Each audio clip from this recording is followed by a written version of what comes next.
Mến chào quý vị và các bạn đang quay trở lại với kênh của chúng tôi. Rất vui được đồng hành cùng quý vị với nội dung mới.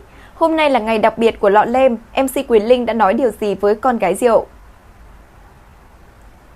Hôm nay là ngày sinh nhật lần thứ 20 của cô con gái lớn Mai Thảo Linh, hay còn được biết đến với biệt danh Lọ Lem, đã trở thành một dịp đặc biệt không chỉ đối với gia đình mà còn đối với đông đảo công chúng luôn quan tâm, yêu mến đến MC Quyền Linh.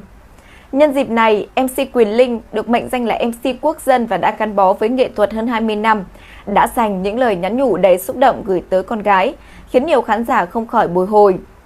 Trong dòng chia sẻ trên mạng xã hội, Quyền Linh viết: "Xin chào Lọ Lem thương yêu của ba, chào cô sinh viên năm 2 với nhiều ý chí và nghị lực của ba. Ba có thể đếm được bao nhiêu ngày tháng đưa con đến trường và cũng có thể đếm hết được những sợi tóc bạc trên đầu của ba. Nhưng ba không thể đếm được những tình yêu thương của ba dành cho con yêu. Ba xin dành tất cả những tình yêu thương đó làm quà sinh nhật cho con gái tròn 20 tuổi nha con yêu. Chúc con gái yêu thương của ba tuổi 20 thật đẹp, thật nhiều nghị lực và luôn luôn nỗ lực để đón nhận tất cả những gì tốt đẹp nhất trong cuộc sống nhé, con yêu. Happy birthday."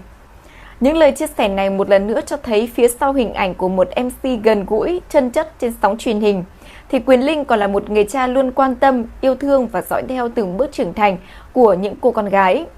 Sự quan tâm này không chỉ thể hiện qua lời nói mà còn qua cách ông đồng hành cùng các con trong học tập, đời sống và cả những trải nghiệm thường nhật.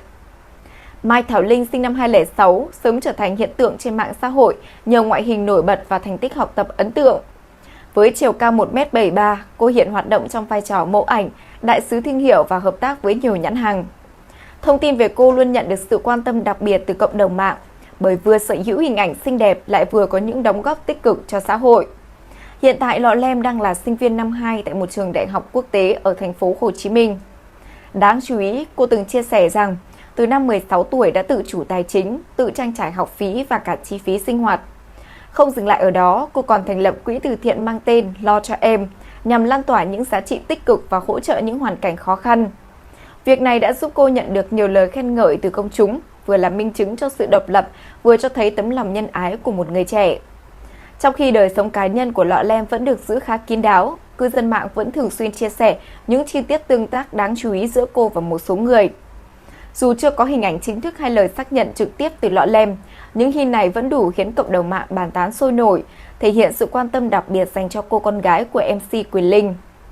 Ngoài những chia sẻ về sự trưởng thành và tình yêu thương, MC Quyền Linh cũng từng đề cập đến quan điểm của mình về chuyện con gái lựa chọn tình yêu. "Con yêu người nào chính là quyền của con, ba mẹ không bao giờ cấm cả. Quyền quyết định có người yêu hay công khai người yêu cũng là quyền của con. Ba mẹ sẽ ủng hộ nhưng phải cho ba mẹ biết. Ba mẹ chỉ cần biết người đó là ai là được rồi, còn chuyện yêu đương hay không thì ba mẹ không quyết đâu." Quan điểm này không chỉ phản ánh một cách giáo dục hiện đại, tôn trọng tự do cá nhân, mà còn cho thấy tình cảm ấm áp và tin tưởng mà Quyền Linh dành cho con gái rượu. Hình ảnh của một MC gắn bó với khán giả qua nhiều chương trình truyền hình như Vượt Lên Chính Mình, Bạn Muốn Hẹn Hò hay là các chương trình từ thiện đã khiến cho công chúng không chỉ yêu mến phong cách gần gũi, thân thiện của ông, mà còn cảm nhận rõ nét được tình cảm gia đình, chân thật và sự quan tâm vô cùng sâu sắc mà ông dành cho con gái. Trong nhiều năm qua, Quyền Linh không chỉ nổi bật ở vai trò dẫn chương trình mà còn là một biểu tượng của người cha rất hiện đại, biết cân bằng giữa sự nghiệp và gia đình, luôn dành thời gian cho các con để có thể đồng hành, hướng dẫn và sẻ chia.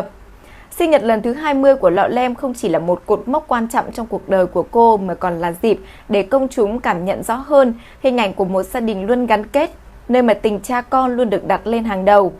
Và dù sự nghiệp bận rộn, MC Quyền Linh vẫn luôn dành thời gian để quan tâm, nhắc nhở con về những giá trị sống, về ý chí và nghị lực cần có để bước vào đời một cách vững vàng hơn.